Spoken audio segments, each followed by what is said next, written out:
we need to talk about the Afghan migrants now. Here's what's annoying. When they're now talking about, apparently, the numbers keep changing on this. Have you noticed? Depends what paper you're reading, what politician you're listening to.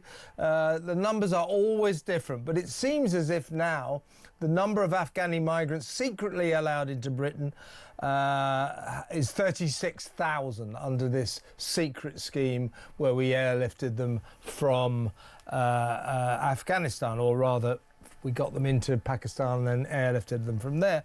This is what's annoying me. Now, first of all, we learn in the papers over the weekend that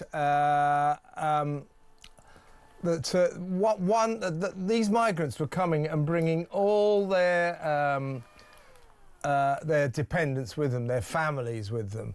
And one migrant, for example, turned up or said, they said, yes, you can come back under the safety scheme. You're on the Taliban kill list. And he said, OK, if I bring 22 family members with me.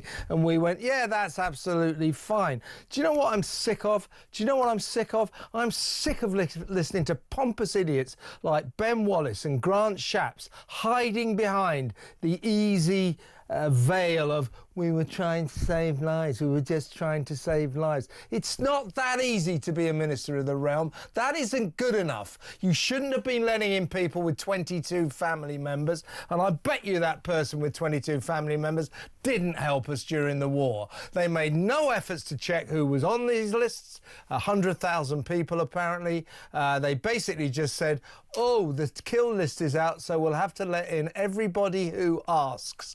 And now they're acting all statesmen, like lives were at risk.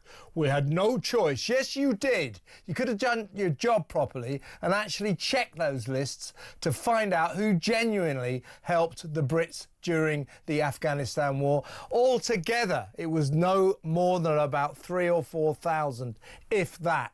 The idea that 100,000 were encompassed in this kill list, and that Ben Wallace and Grant Shapps said, oh, you can all come, no problem. Let's take out a super injunction, make sure that the people of Britain don't know about this because they'll go mad. Of course they'll go mad because you weren't doing your jobs properly. This is a disgrace, isn't it?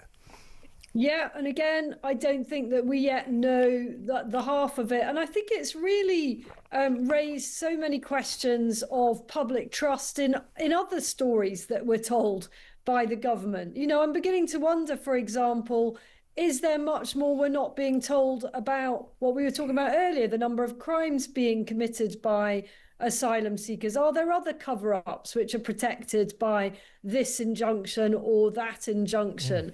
And, you know, if people cast their minds back to that awful time when we made that very sort of hasty and disorganized withdrawal from Afghanistan, I mean, every man, woman and dog was trying to claim some kind of connection to Britain. Understandably, you know, why wouldn't you give it a go? I myself was getting multiple approaches through X. I'm sure many of our listeners, anyone with any connections or perceived to have any connections, will have been getting these sort of very sad, almost begging letters saying, can you help me get out? You know, I can see you've got contacts, etc. I did this, I did that for the British Armed Forces. And some of it will have been true, and a great deal of it will have been very, very tenuous. Yeah, untrue. Most of it would be untrue. Most of those people on that list were lying. They were trying it on, and they didn't get asked any questions by Ben Wallace, Grant Shapps, our gormless government, the officials or anything. They just let them in. And when they talk about, well, lives were at risk, as if that trumps everything else. Well, listen, what we do know is on that list were people who'd applied to come back before and were rejected because they were sex offenders. And now, because they were then found to be on the Taliban kill list, they were allowed into our country, into Britain's country. So there we have these pompous Tory ministers saying, I have no regrets, I'd do it again, lives were at risk. Busy letting in known sex offenders into this country, not really worrying too much about the safety implications of that, far more obsessed with polishing their own halos, saying how many Afghani lives they're saving. What about the safety of British citizens? What about the safety of women on these streets here in this country? They didn't seem to think about that very much, did they? No, and they compounded their appalling blunders here by apparently telling an awful lot of the people who came over that they need never work again if they don't want to. I mean, that is completely and utterly bonkers. What, come over here and live indefinitely off the British taxpayer? That is insane.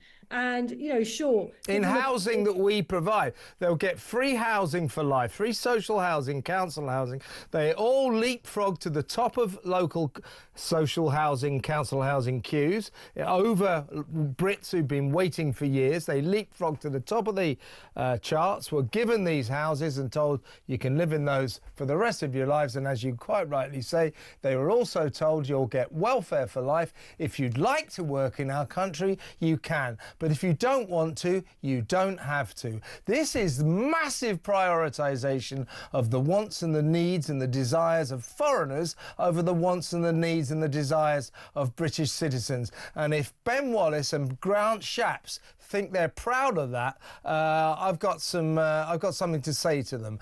Particularly Grant Shapps, who, by the way, who is completely rewriting history, saying, well, I must admit, I was kind of surprised that the super injunction stayed in position for so long. I'll tell you why it stayed into position for so long, because he kept going back to court to persuade the judges not to lift them. Him personally. He personally persuaded judge after judge not to lift the injunction because, of course, drum roll, lives were at risk. So every judge was going, this is ridiculous. £7 billion airlift, and you're keeping this a secret from the people. Oh, well, you see, the thing is, Your Honour, if you don't keep this super injunction in place, people will die. So they reluctantly were signing. Grant Shapps completely rewriting history. Ben Wallace brought the super injunction in.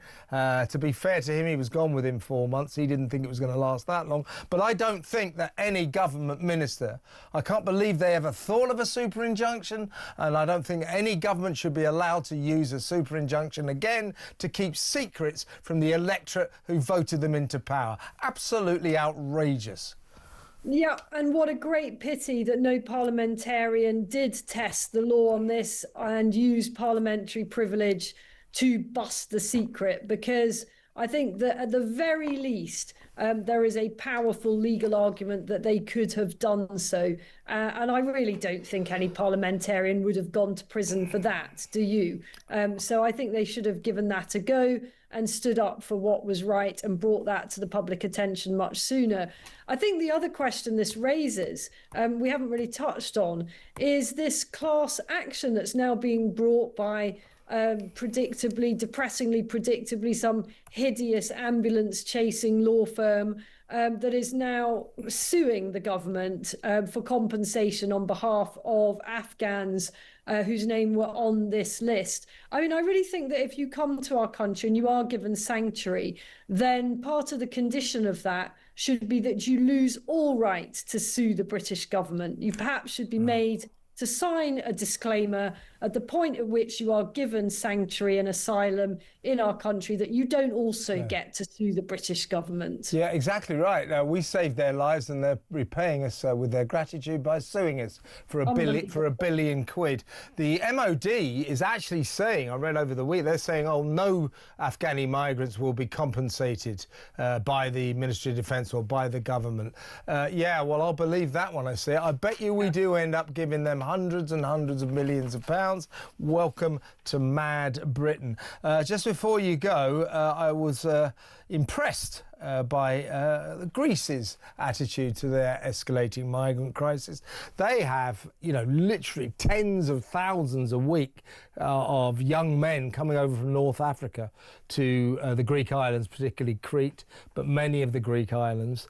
And this has become such a crisis that their immigration minister, their exasperated immigration minister, Thanos Plevris, has just announced, if you come here, we will put you in jail or send you home. We are now telling you that if you sail in illegally by boat to Greece, do not expect asylum, but get ready for 5 years in jail or a ticket home instead. I bet you that solves their migrant crisis. The thing is, they're in the ECHR, the European Convention on Human Rights. We keep being told we can't do this because we're in the ECHR. We can't stop the boats because we're in the ECHR. How come Greece can? Well, because they've done what we should do, and they've got a kind of a temporary get out clause from the ECHR on the basis that they're facing a national emergency. Well, I mean, so are we. Has anyone looked at the numbers lately? The fact that they've been able to do this just shows just how possible it is for us to do it. It's just that the political will is not there. And, you know, Greece is a collection of many, many, many islands. Their problem of protecting their own coast is far more complex than ours. But they have taken a very, very clear stand on this. People are not being given a good time who rock up. They're not.